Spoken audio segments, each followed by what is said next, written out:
All the top Tour de France classification stars are testing themselves now, specifically in Paris-Nice and Tirreno-Adriatico. We'll get to the top stars, Remco Evenepoel, Primož Roglic, Jonas Vingegaard, and Tadej Pogacar.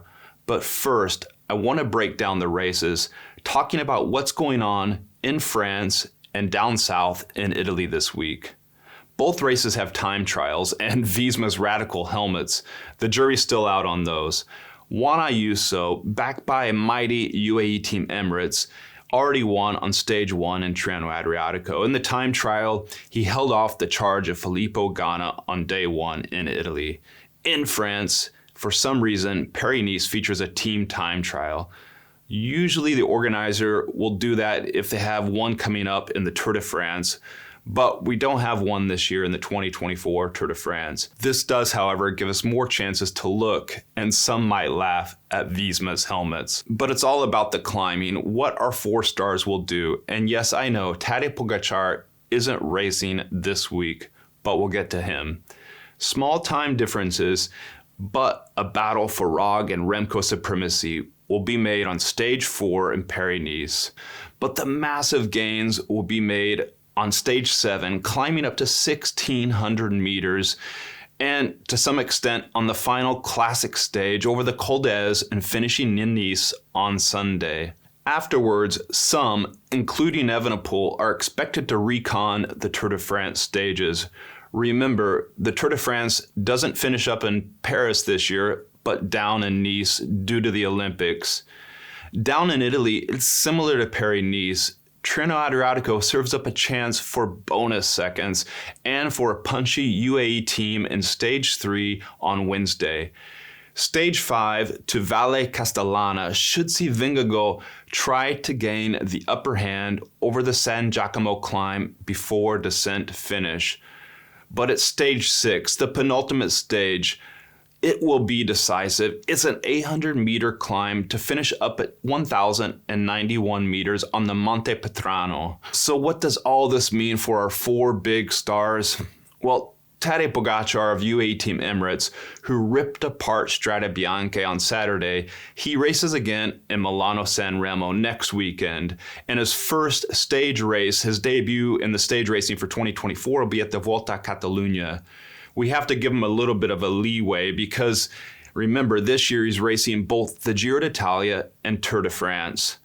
He's got to pinpoint his events and not over-race himself ahead of those 2 big grand tours. Jonas Vingegaard already won hearts and broke many others with that helmet he wore on day 1 in Tirreno-Adriatico.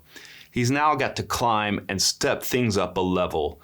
In Gran Camino in Spain, nearly 2 weeks ago, Egan Bernal gave him some challenges, but not like what he'll face in Tirreno-Adriatico. Vingegaard is the outright favorite in Tirreno-Adriatico and is expected to win, much like Pogacar was expected to win in Strade Bianche. However, even without the top 3 stage racers down in Italy, he faces a UAE Team Emirates with Ayuso, backed by Rafael Majka, Mark Hirschi, Ben O'Connor of Decathlon AG2R, and Jai Hindley and Leonard Kamna of Bora Hansgrohe.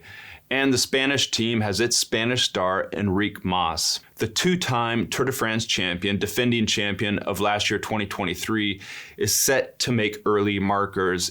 Any point he has to prove will be made in Stage 6, and it will be a crucial test for him working with Steven Kruijswijk, Attila Valter, and new riders like Ben Tulit and Kian Utebrooks.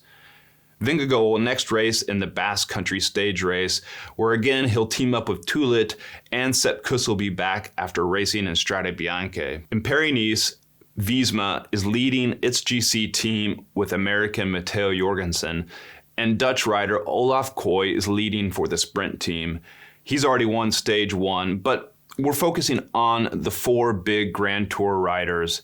So up in France, we have Primož Roglic and Remco Evenepoel, the Belgian champion. Roglic is making his 2024 debut and with his new team, Bora Hansgrohe. Believe it or not, Evenepoel's never raced professionally in France. Zero. Zero, why that? I have no idea, just a bit of, probably just by accident, nothing Nothing against the country or friends. The last stage race he raced in France, you'd have to go back to 2018. Then he was an amateur, and yes, he won that race. Both this race, Paris-Nice, and the Criterium du Dauphiné in June are big steps for him as he races ahead towards the Tour de France and his debut in the big Grand Tour this summer. Remco said ahead of Paris-Nice, "I don't think I'm mistaken when I say that maybe this week is the most important one of my spring campaign. Getting used to racing here, discovering the roads that will be used in the Tour de France, and going out on a recon of the last stages we will have in July after Paris-Nice are all important elements that can make a difference later." Many of you will question whether he is really a Grand Tour contender, even though he already won the 2022 Vuelta a España.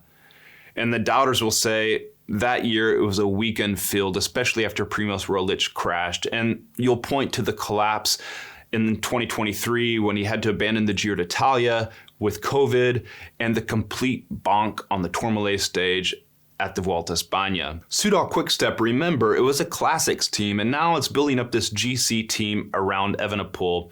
For 2024, it brought in Mikel Landa. The Spaniard helped him win over in Portugal the Volta ao Algarve overall. He's not racing in Paris-Nice. Instead, Evenepoel will be relying on Mattia Cattaneo and Ilan van Wilder.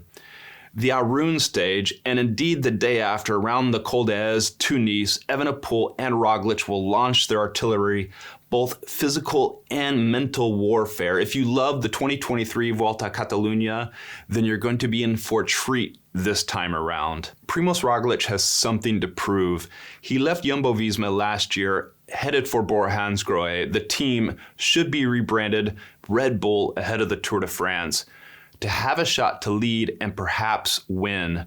This is his season to get a team behind him and make up for past disappointments and add the Tour to his palmares that already includes the 2023 Giro d'Italia and 3 times the Vuelta a España. Bora-Hansgrohe is not as stacked as UAE and Paris-Nice, but Roglic does have Alexander Vlasov as his last mountain man, and Bob Jungels for the rough and tough stuff after Marco Haller, Nico Dens, and Matteo Sobrero finish.